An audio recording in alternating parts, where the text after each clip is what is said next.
So it's Mental Health Awareness Week 2023. My name's Lauren. I am a champion for York Ending Stigma, or YES, um, which basically means I have lived experience of mental illness, and I live in the York area. So this video is going to be about anxiety, which is the theme of Mental Health Awareness Week this year. I have my own lived experiences of anxiety in various forms. I've experienced anxiety in one form or another since I was about 6 years old. Now, I also am autistic and I have ADHD. So although those aren't mental illnesses, they do have everyday impacts on my mental health. So they are relevant. So I have complex PTSD, which is anxiety based. And my particular brand of complex PTSD is from workplace-based trauma, which is not really, well, no form of PTSD is ideal, but it's not particularly nice when, if where you can, you have to kind of work to be able to afford things. But when a lot of your triggers that trigger anxiety are around things that happen in the workplace, like that would be, normal for a lot of people who don't have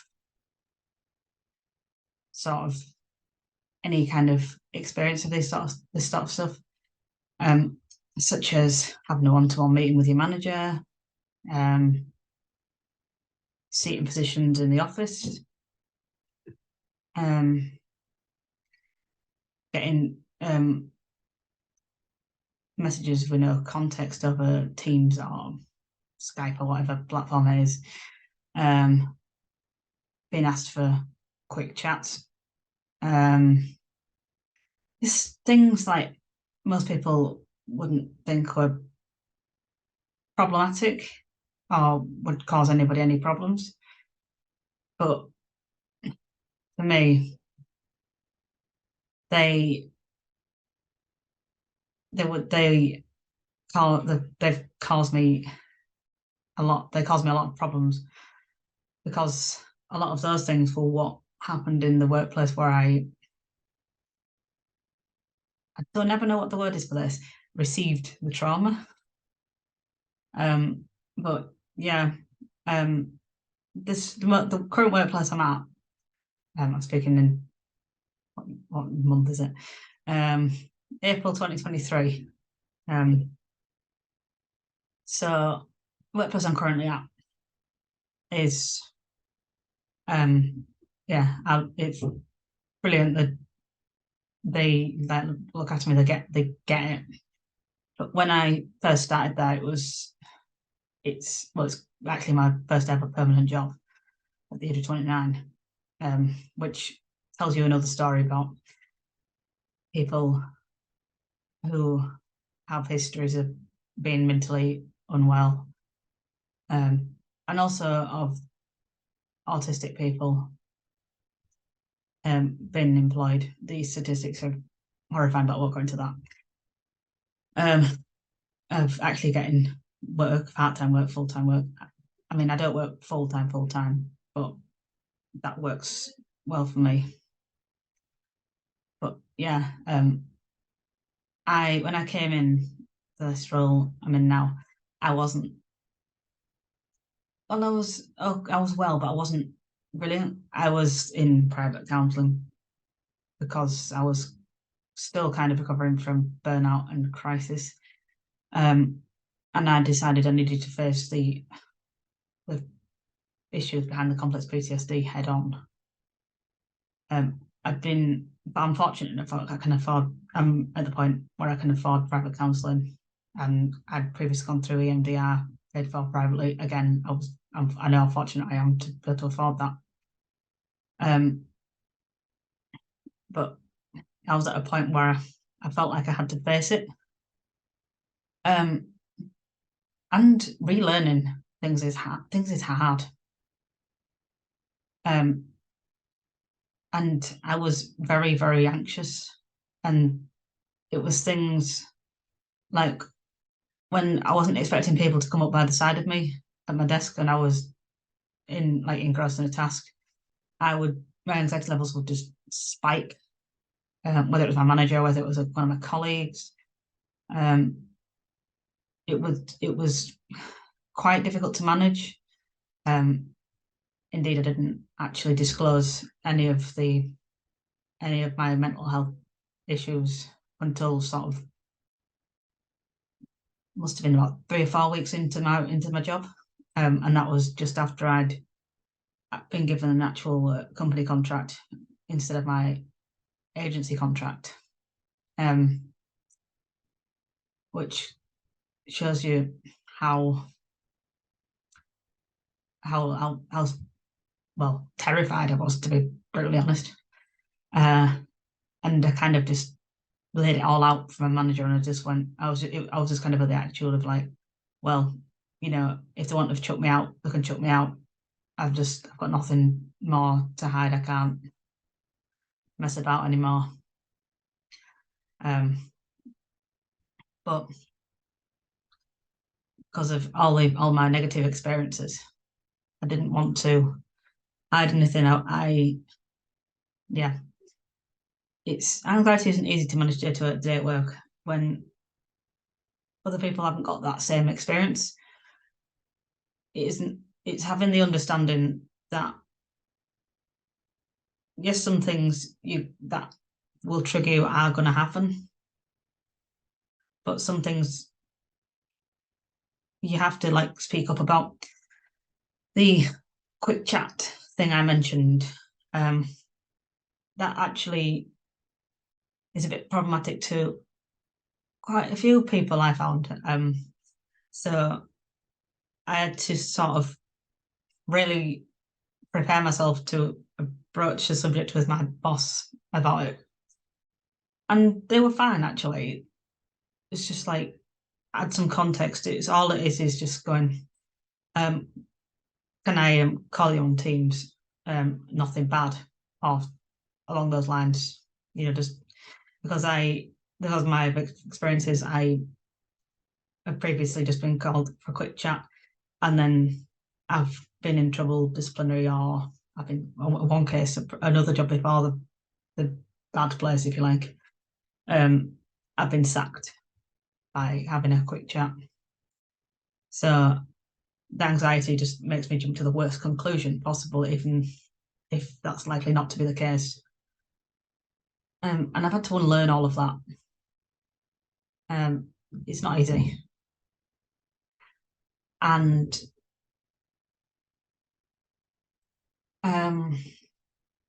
there's the other things are like the one-to-ones with your manager. They are going to happen because that's kind of what you do at work. Your manager checks in on you every so often, just checks things are okay for you. And the thing I've learned from this is you've got to be honest. But the honesty, it has to be two-way, and the communication has to be honest. From both of you.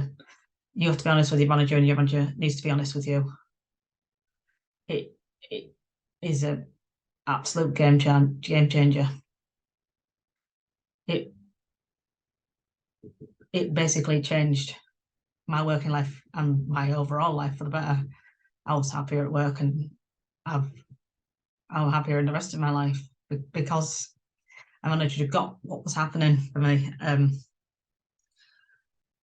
I was able to just work through a lot of the really horrible stuff. Learn that actually, yes, I am worthy of this good treatment. That stuff wasn't my fault. It was, the person who carried it out. It was their choice. It wasn't me. like, yeah, and that asking for help, it's not weak to ask for help.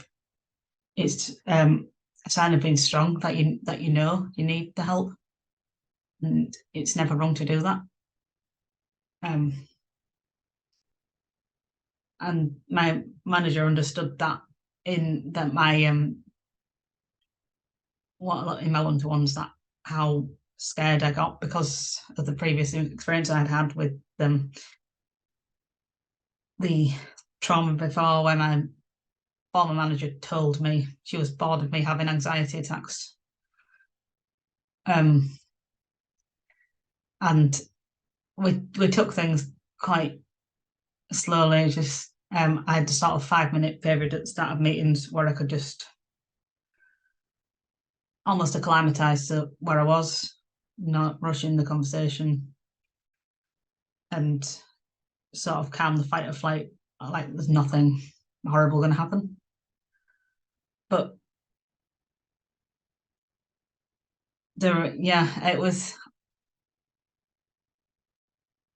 complex PTSD and anxiety. They're not, they're different for everybody, and I've learned to manage them, and I've got a lot better over the past couple of years. And it's not been an easy road by any stretch, but there's no real secret apart from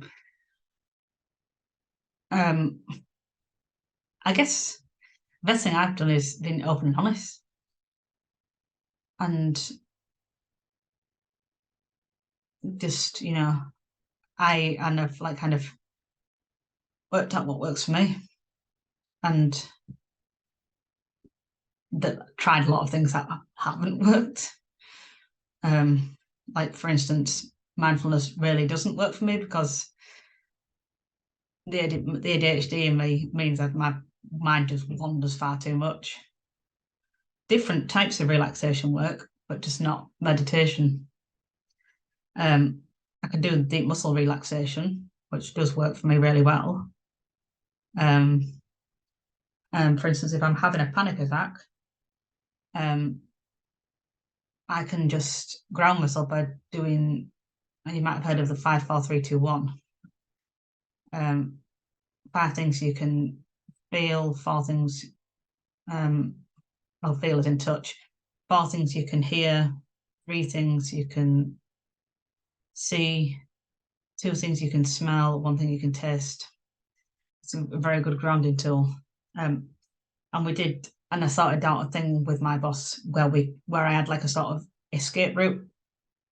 If I felt I needed to leave the situation, I could. Sometimes just having that was just all I needed to do. I didn't even always need to use that. And that has just changed things hugely for me. So kind of, there is help out there. There are people who do care. Mental illness does not make you weak at all. It's hard, but there are people who get it. There are people who want to help you. Keep going.